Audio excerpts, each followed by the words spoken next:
Have you had the conversation with your kids about who might be a safe stranger that they could ask for help if they got lost, or perhaps someone else is coming to pick them up from school and you're not available? Well, here's a few things to think about as you're preparing that conversation. Enjoy.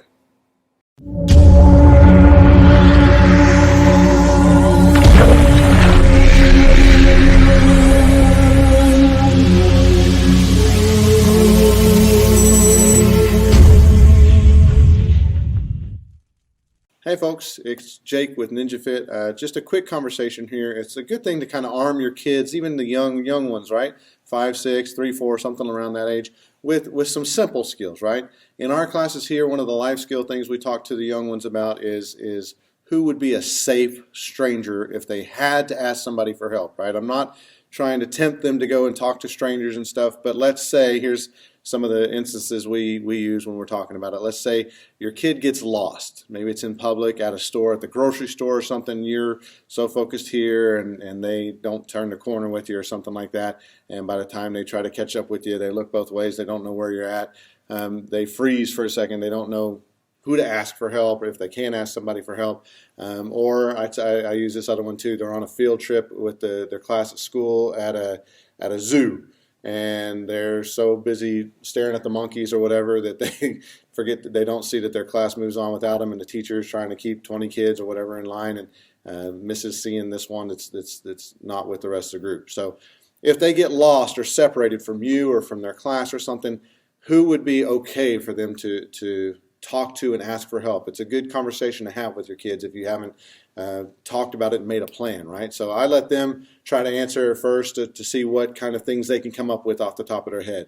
Usually they'll say policeman, firefighter, stuff like that. There's other things that they might not think of, right? So if they're in a store, like a grocery store or something, then maybe I can ask a store employee. If I see that they've got the store shirt on and the name tag, then that might be somebody I can go ask for help. If it's a security guard, it's not necessarily a police person, but same type thing. If I see a security guard by the front door to it or whatever, or at the zoo or something, right?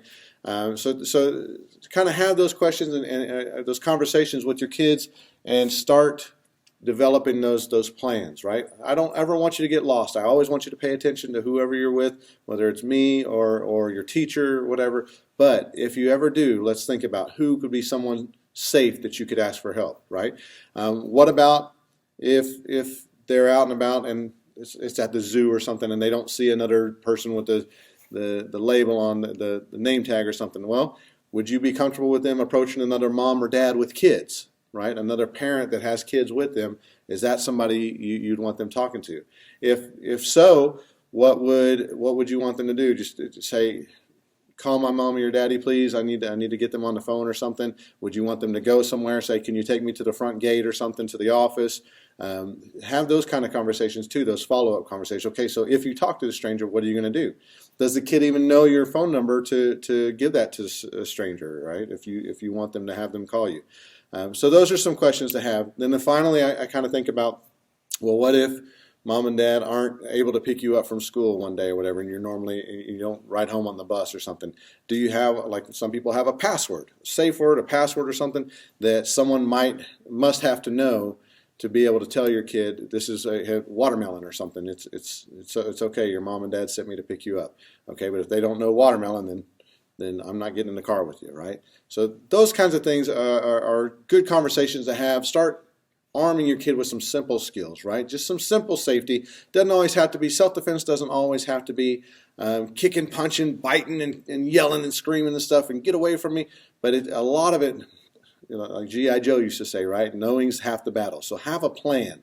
Have a plan and start talking about having those conversations and discussing those type of plans with your kids as young as you feel like they can start understanding. I start having those conversations in classes here when they're 5 and 6 years old. So something to think about. I hope you guys have a safe day, and I'll talk to you soon. If you enjoyed some of these helpful tips for how to have these discussions with your kids about self-defense topics, I'd really suggest checking out Damsel in Defense's Safe Hearts books. They've got a lot of cute books in here that really good colored pictures for the kids to look at as you read along with them. And in the back of each book, there's even a little section with some questions to help guide the conversation further about, okay, now how did Becky deal with this this peer pressure situation, and what do you think she could have done differently? Or, I mean, there's all sorts of good questions in there for you. But before you do that, I really recommend checking out their Proactive Parent Guide to help prepare you for having these difficult conversations with your kids. But those books are great helps. I'll put some links on the page here for you to look at, and I really hope they help. Thanks.